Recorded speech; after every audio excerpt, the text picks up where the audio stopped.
Welcome back to the Wellbeing Room. Today, I'm super excited again to have Brigitte Gemme on the podcast to share with us a little bit about her recently published book called Flow in the Kitchen. Now, I've already got my copy of this book and I've read it through and I read it really quickly. It's a really great read. And like the review I wrote on Amazon and Goodreads, I started off my review by saying, I wish I'd written this book myself. It's just so good. It just encompasses a whole lot of values around food that I also share. So it's great that, I've got such a like-minded person that I get to interview today and talk about these amazing topics around food and flow in the kitchen and how we can nurture ourselves and our family through cooking for ourselves. So it's a really important topic and we're just going to dive in. So welcome, Brigitte. Thank you so much for having me again. And I'm so excited to be here to talk about my baby. Yeah. And you can just see, if you're watching this on YouTube, you can see just to the right of Brigitte on the camera, you can see her book just sitting there on the shelf. So it's really, it was a real thing. You can buy it on Amazon or you can get a Kindle version as well or an EPUB. So many ways to digest the content, so to speak. And even independent bookstores, I think even in Australia, should be Oh, able okay. to get Yep. it printed locally. And it's available as ebook on, Apple Books and Kobo and all things non-Amazon for people who Yeah. try to avoid Amazon, as I do, I admit. Yes, no, fair enough. That's great. So let's just dive in. And I'm going to start with my question, which is, why did you decide to write this book? I decided to make it into a book because it was largely already written, but in so many different places. I've been working in the vegan family kitchen for about 5 years now, and I've written a lot of stuff. And it was a colleague about 2 years ago that told me, you've written so much. Have you ever thought of putting it into a book? And I it was the right thing to do. I went into it a little backwards. Actually, I wanted to do it like last year. And then I was like, oh no, it takes too much time and I don't really need to do this. And it doesn't really help me reach more people. And then I realized it was a very good thing for me to do because it forced me in a way to string together my ideas in a more consistent package, for lack of a better word, into a consistent framework. And the funny thing about the title is that I was polling my newsletter subscribers, and I created this poll saying, these are a bunch of different titles, and I tend to write really long titles, and I apologize to everyone for that. And I was trying to get a little bit of input from other people to bind me. And so I was writing this list of titles, and I wanted to throw in some random titles in there just to as bait, to see to distract from the other titles that I thought were better. And then I thought, flow in the kitchen. It just came, like that. And it became a concept that captured a lot of the thoughts I already had, but I had never managed to pin down. This idea of ease, of joy, the more spiritual and mindfulness aspects of cooking as well that are conveyed by the idea of flow from almost a I'm not a Buddhist. I wouldn't pretend to be one, but I'm very attracted by a lot of the ideas about interbeing uh, and how we are all interconnected. And the title was very popular in the poll, thankfully, so I kept it. And as I had to add a fresh introduction and a preface and a conclusion to the book and kind of string the chapters together, everything all of a sudden made more sense. It was no longer just an kind of a compendium of my ideas on meal planning and joy in the kitchen and how to make a stir fry. There was a common thread to the whole thing. And so it's been a great process. I'm really glad I did it. I didn't think I would, but I'm really happy. And I'm glad you did it too. It's Thank great. you. Yeah. It's just so well written. It just feels like you're just sitting there talking to me, sharing this information rather than sort of giving me a lecture. So I really love that. And that's why it's so easy to read. So thank you. Thank you for writing this book. I've already lent it to a friend and she's zipping through it as well. Yeah, I'm even thinking of buying a few copies and maybe giving them away as Christmas presents or something. Thank you. That's very kind. Yeah. So, so you really structured it really well. I love how at the end of each chapter you kind of have like a practice. You prompt the reader to actually take what you've talked about in that chapter and practice it in their life in their kitchen, which I think is a wonderful way to make it more engaging as well and make it achievable for the reader to actually take on board the information and the suggestions and then put it into practice. So that's really great. As a teacher myself, I love that. It's active learning. They're not just reading and flicking the page, which can be a lot of people do in when they're reading sort of nonfiction books or self-help books, that kind of thing. So one thing I'd like to discuss though is how in one of your chapters, I think it may be chapter 3 or something, you talk about home cooking as project management. Now, people may or may not know what project management is. I sort of, from the work that I've done in my other job, I kind of have an understanding of what that is, and you talk about the 3 key elements being scope, time, and money. But for people that perhaps don't understand project management, and I don't know, can you try and explain to us the connection between cooking and project management and those 3 elements that go hand in hand with that? Yeah, of course. Um, I have to, full disclosure, I have never been a certified project management. In certain fields like construction and even software development, there's people that need to have a professional designation to be project Yeah. managers. And I have always had a lot of admiration for civil engineers, but just for civil engineering projects. You walk down the street. I mean, I live in Vancouver, so we've had a lot of urban development these last few years. You're building a metro, a transit system, and everything needs to show up just in time, right? Yeah. All the different, like somebody knows, they've counted. I'm the kind of person who likes to improvise. Let's put it that way. I put myself in a situation and then I think, oh, I need, these 4 different things to make it happen. But when you're building something really important, like an actual building or something, like they know how many nails and screws and like people they're going to need at any given time. And they can plan for those things in advance, do all the costing. And some people may think home cooking is easy. It's everybody knows how to do that. Yeah, of course, my mom does this. And there's a little bit of a, putting it down aspect compared to these grand architectural feats that we're doing. But in fact, there's so many similarities. And I think partially my project management metaphor was meant to elevate the role of cooking. But something, and I used to manage projects, but more like research project where maybe 10 or 15 people would be involved.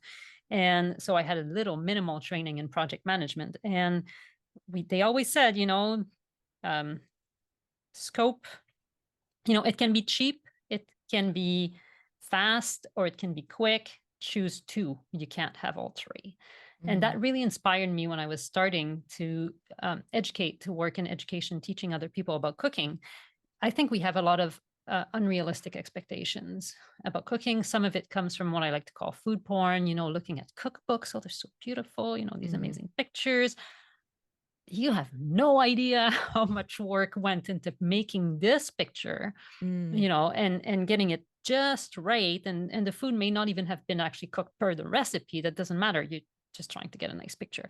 I mean, maybe it has, but often it doesn't. And looking at beautiful Instagram and Pinterest pictures and stuff.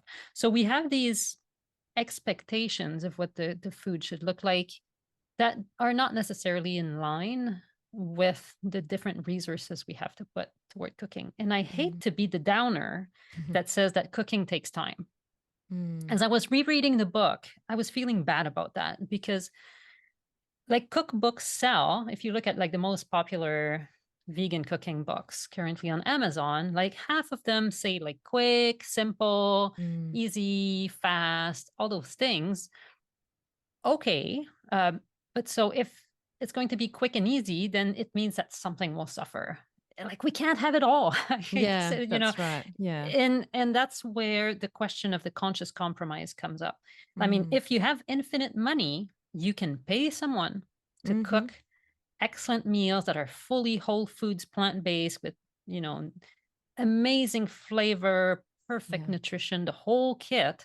I mean, you'll have to invest some time in finding that perfect personal chef, but it's possible. Most people don't have infinite money. Well, then you can put infinite time instead of money.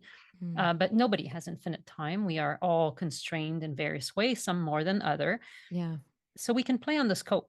And by scope, I mean, what are the specifications of the project, of the dinner we want, of the series of dinners? We think of the meals, not just like a single meal, but Yeah. the meals that we have over the course of a week. And there's some meals that will be very tasty, very pleasant looking, very nutritious, and have so many different components to them. I love going to a fancy restaurant, and we have this vegan vegetable restaurant in Vancouver. Like, you order the mushrooms, and there's like 6 different kinds of mushrooms on your plate, all prepared in a different way. And I mean, that's amazing, but it takes so much time. I can't do that at home.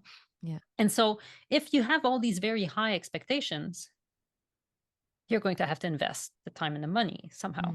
Yeah. We can adjust those expectations. For me, it means that on weeknights, the meals will not look quite as good. Let's put it that way. Sometimes, it's a little sloppy on the presentation side, just because I don't have the time for that. Or I may compromise sometimes on the wholesomeness or the homemadeness of the food.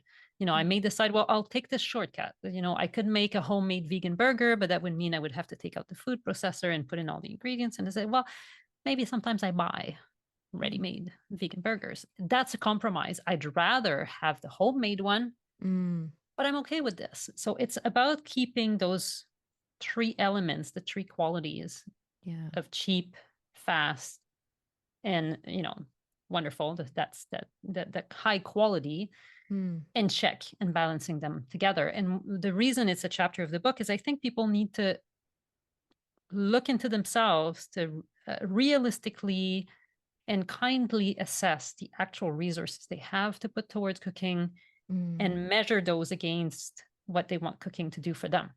Yeah. And once you've thought about that, then you realize that maybe it's fine to have a simple meal. But a lot of our meals tend to be so complicated, and or we get ourselves into these complex recipes that have a lot of different, subplots. Oh, I needed the special umami sauce that's on page 42, right? And then you have to go back, then you get flustered.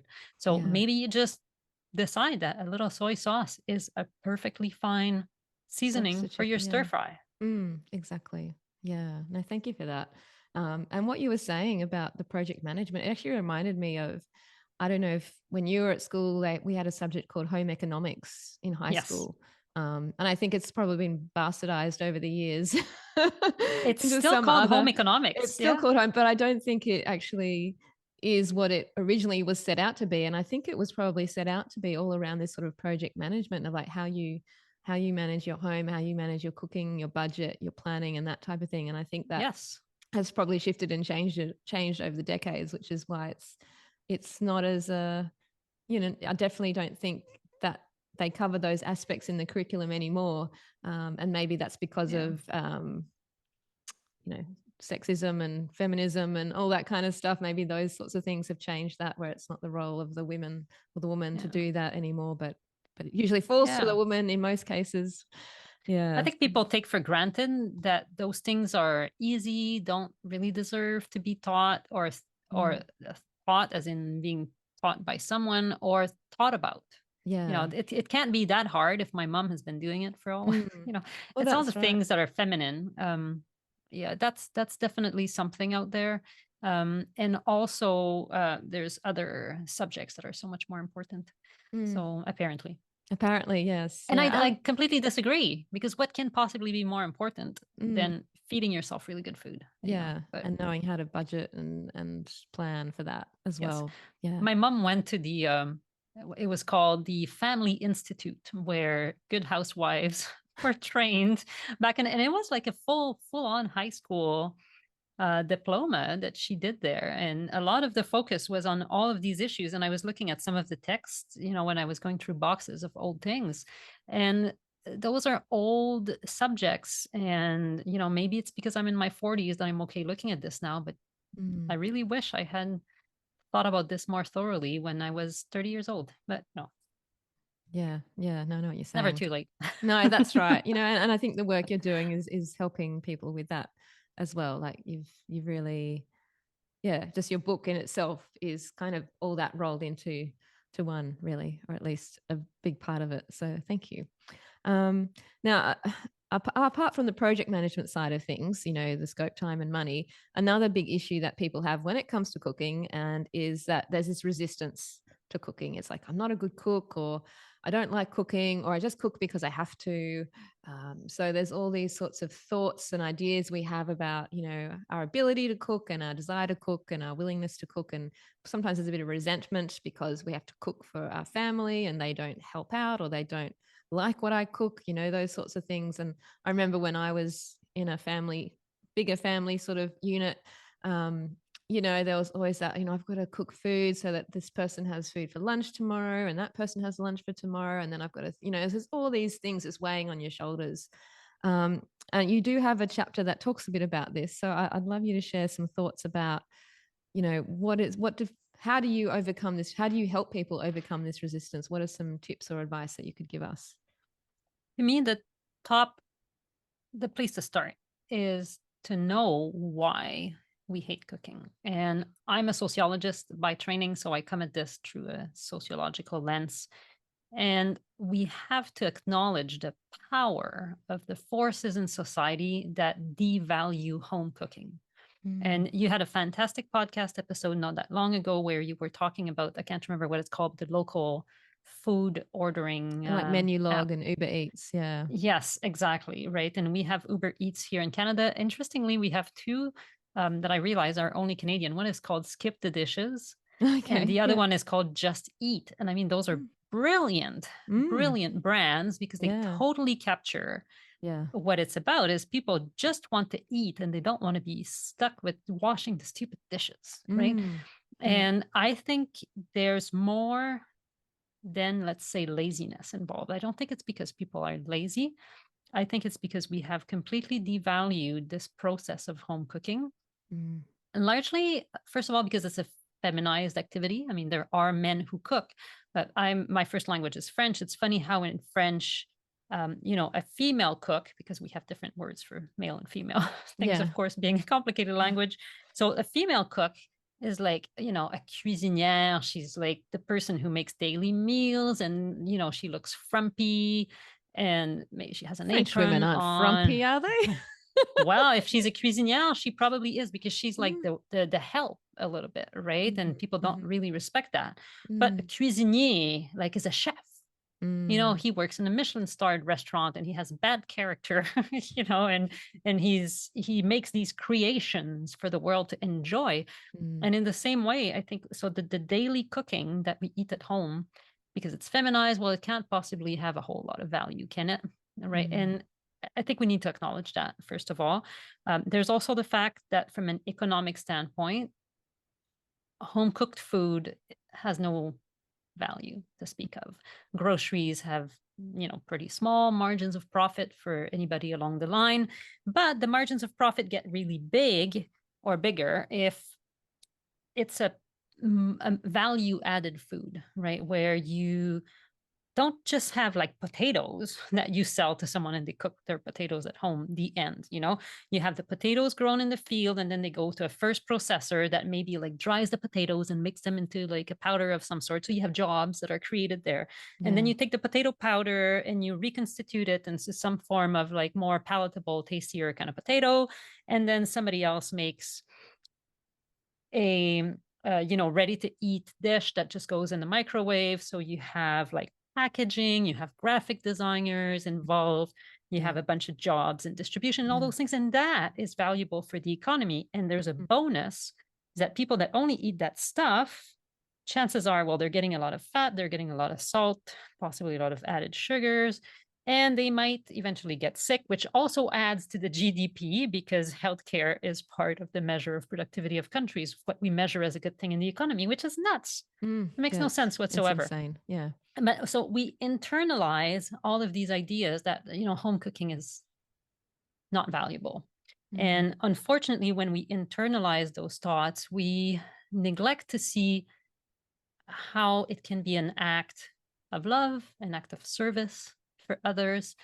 And I'm with it. There's days when I really feel resentful about cooking. Why is it only me? Especially if my kids, like, it was when my son was 2 years old, he was, not completely verbal yet. But one night he said, I want a different dinner. I almost lost it. I was like, go cook your own bleeping dinner, you little Yeah. brat. And of course, I didn't say that because I'm such a patient mother. But it's difficult, right? There's a lot of tension. We fear that we're going to be judged about the food. We want the Yeah. best for our family, but at the same time, why are we the only people who care about this? And then we finish dinner and my husband gives the kids a cookie. It's like, what? I Yeah. worked this hard and you're giving them a cookie, and they know now that if they don't eat the broccoli, that's fine. They still have cookies after, So we put in so many Yeah. emotions into this. And yeah, no wonder we hate cooking. But like everything else, a mindset shift really makes a difference. And that's why I Yeah. encourage people to remember that they don't have to cook, they get to cook. Yeah. And my mom used to say, there's people in Africa that don't have, it was a thing in the 80s, that don't have anything to eat. Well, there's a lot of people that don't have anybody to cook for starters. Yeah. And that having that thought of everything that I have, that I'm so, so lucky to have, in terms of all the food, the beautiful food, all the tools I have for cooking, the wonderful environment, the people I get to cook for. I get to cook. And Yeah. just saying that, it's silly. It's just a word, instead of I Mm. have to cook, I get to cook. Yeah. I think it makes a world of difference. And yeah, sure, it sucks that it's always me kind of thing.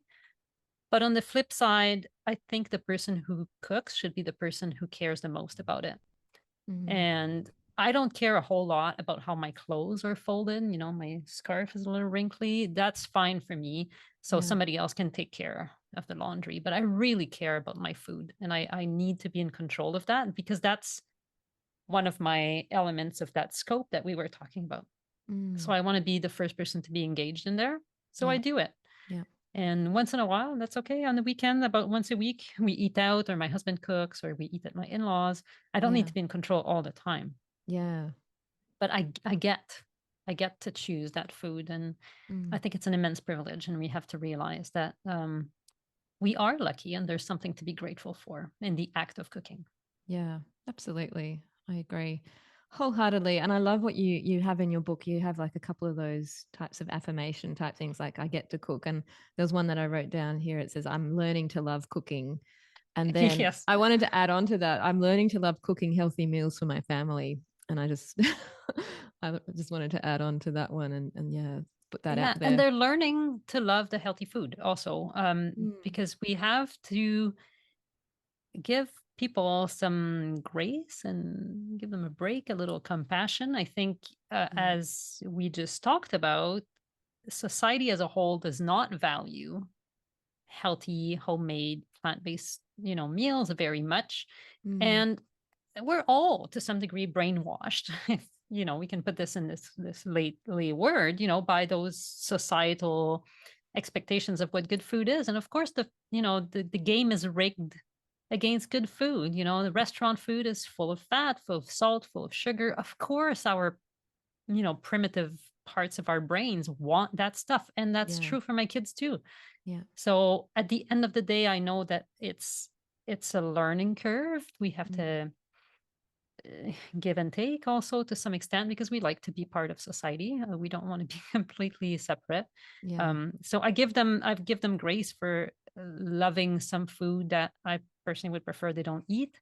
Yeah. Um, but I also see it as my role as a parent to expose my kids and others, whoever wants to eat at my table, Yeah. to food that's actually good for us. And I think it's a training of Yeah. our mouth, Mm. and our taste, to learn to love really good food. Yeah. That's right. No, it's wonderful.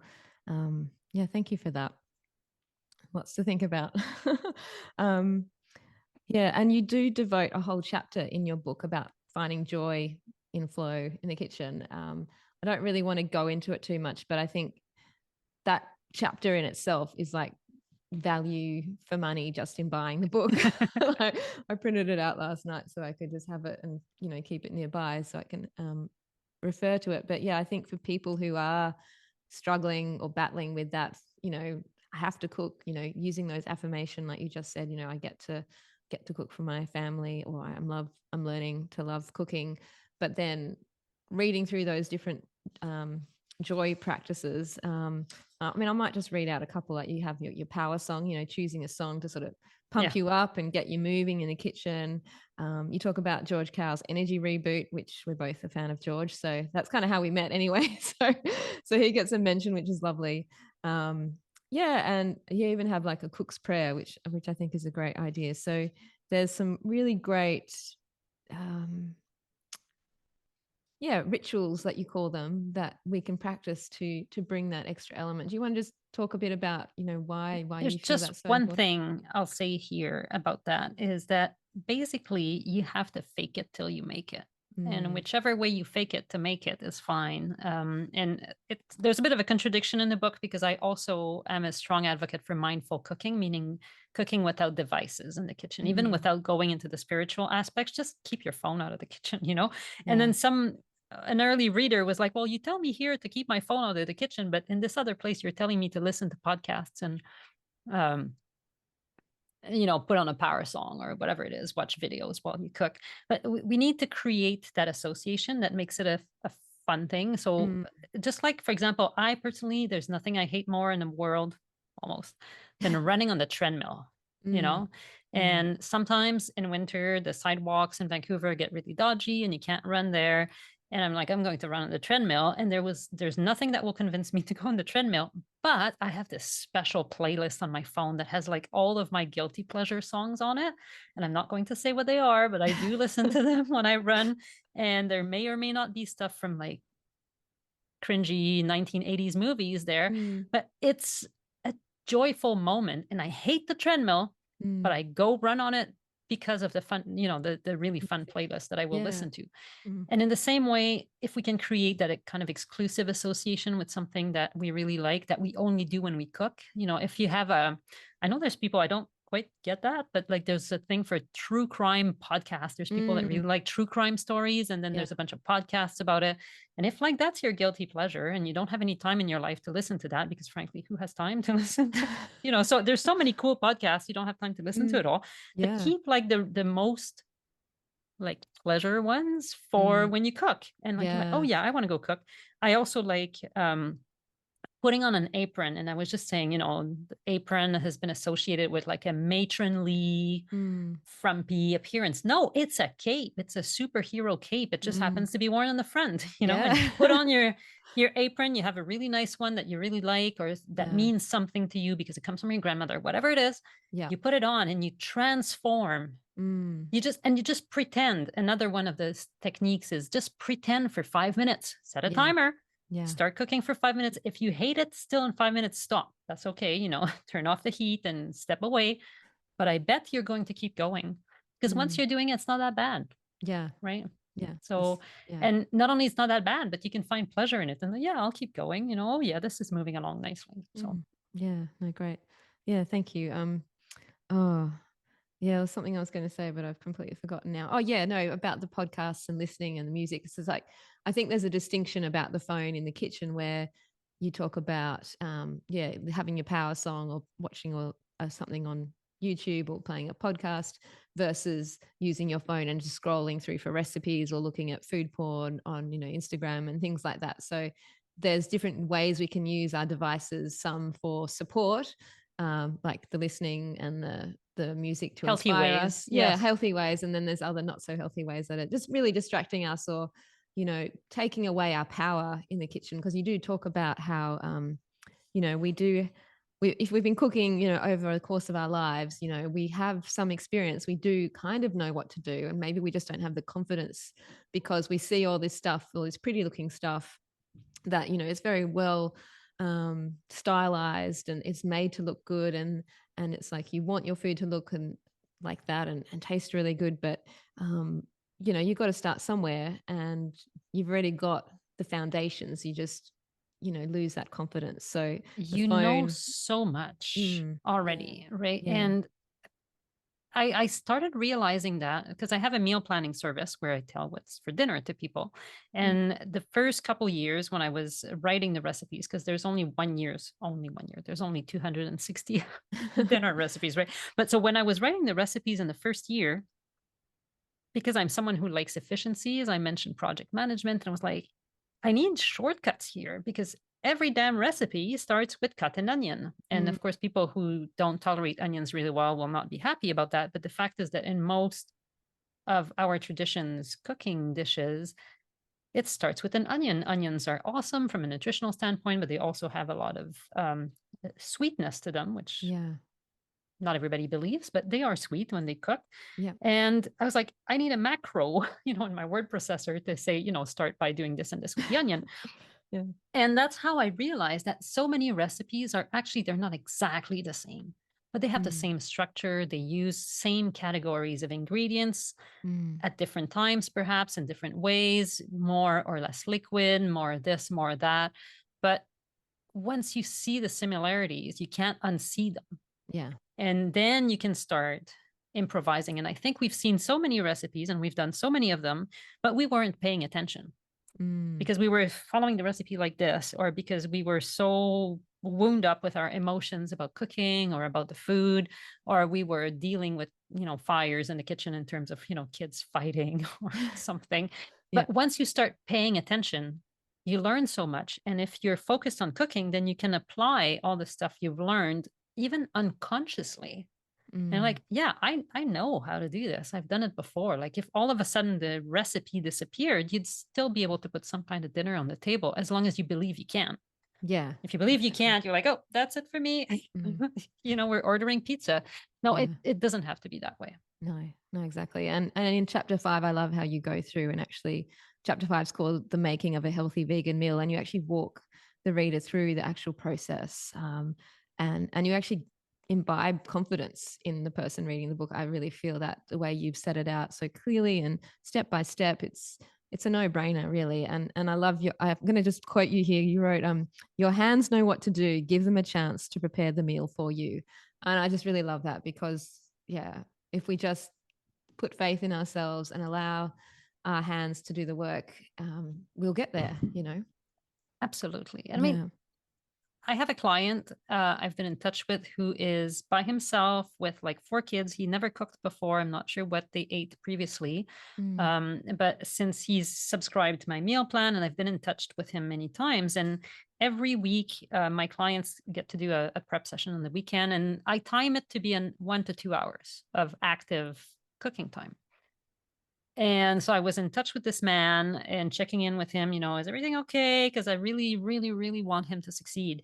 And he said the first prep session took him like 6 or 7 hours, right? Oh, wow. And I was like, I'm so sorry, and I wished I had been there to number one, help him, but to tell him, don't do this, take this shortcut instead, right? Because Mm. there's a number of assumptions that are built into any recipe in terms of the skills of the people.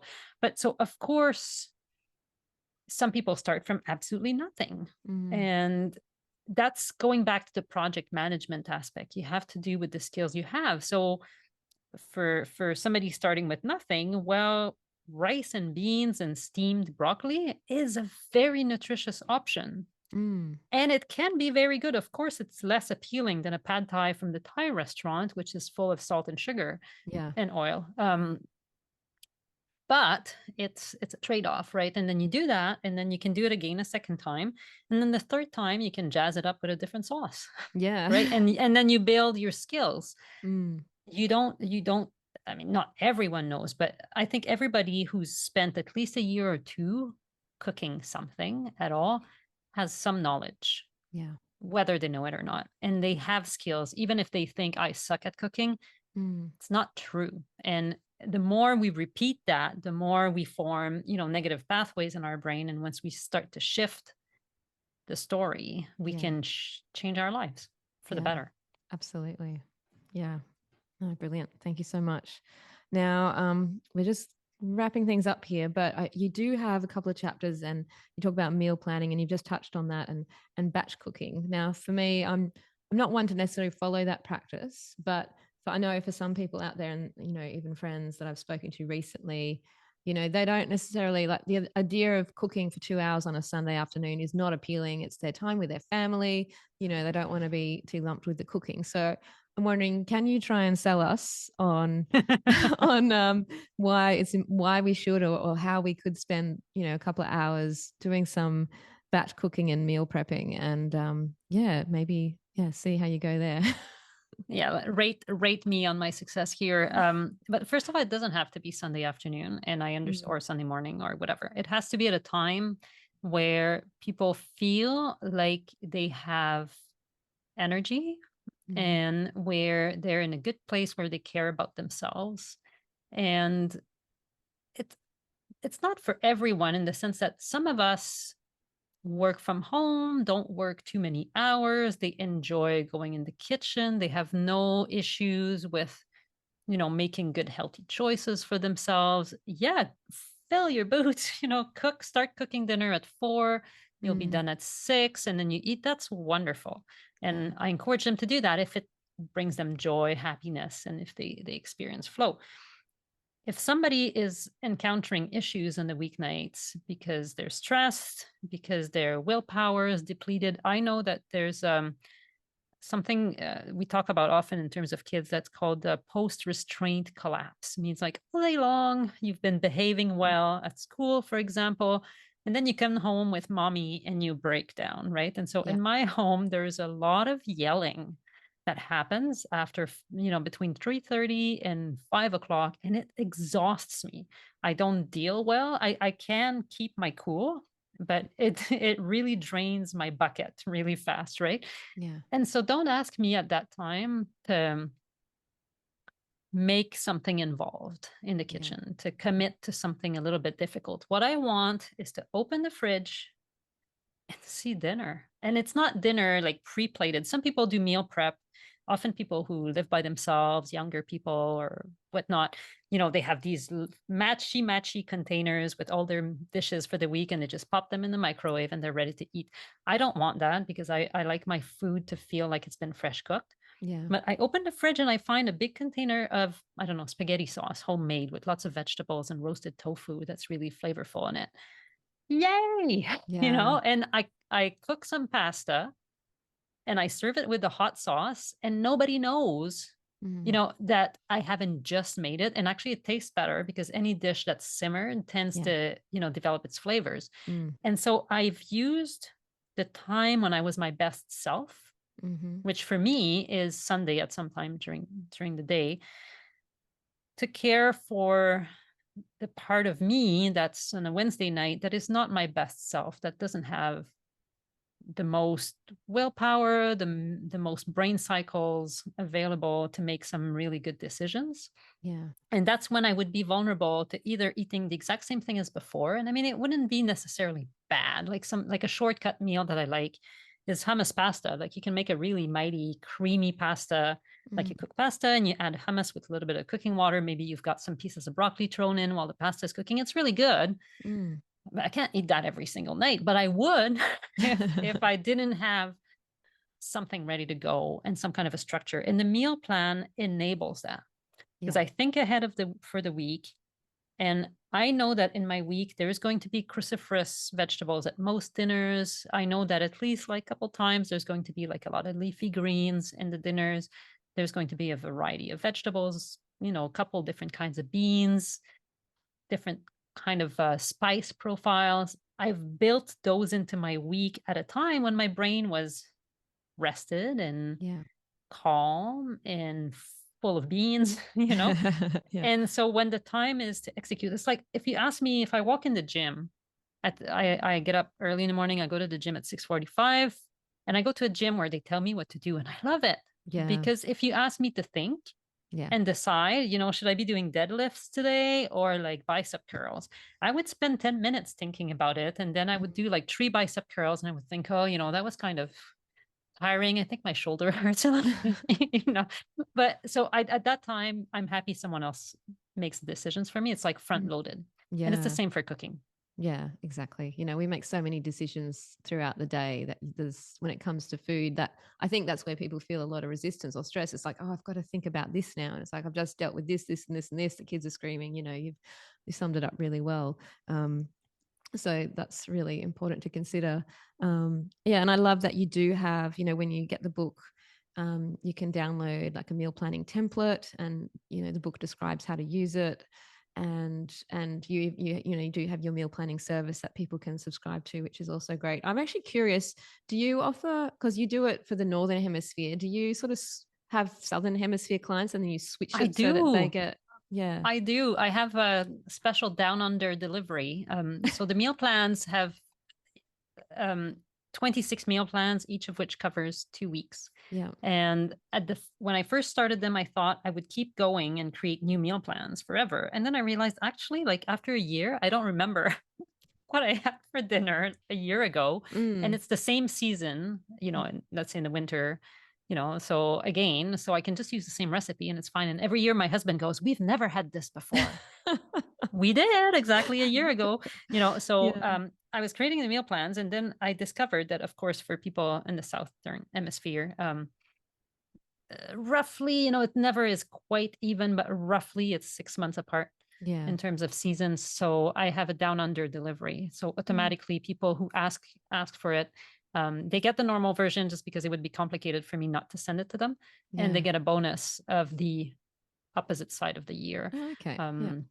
And Nice. people who are lifetime subscribers, which is most people, they can access any of the meal plan at any time. So they can kind of Okay. Yeah. look at the recipes and think, okay, those look like things that I'm going to see at the farmer's market, or that are abundant in the, like cauliflower sometimes is cheaper because there's more of it, things like that. So they can go for that. So it works well for Australia and New Zealand. I'm not so sure about South America, but definitely for people in your neck of the woods, it works out well. Brilliant. Thank you so much. All right. Well, we might wrap it up there. My dog is bashing the front door wanting to go out, so I'm going to have to attend to that very soon. But I just want to thank you so much for joining us in the Wellbeing Room today, Brigitte. It's always a pleasure to have a chat with you, and I look forward to having another chat with you in the near future. And yeah, thank you for the book. Here. Yeah, thank you for writing your book. And yeah, please, all the people listening or watching, get your hands on a copy. It's really, you'll be doing yourself a big favor just by learning some of the tips that Brigitte shares. And vegan cooking, you don't have to be a vegan to cook this way. I think swinging more towards plant-based eating is definitely becoming more popular, and this is a great sort of window into learning how to do that for yourself. So thank you so much, Brigitte. I hope Thank you for your support. This was super fun. Always great to meet you. Yeah, thank you so much. I'll see you next time.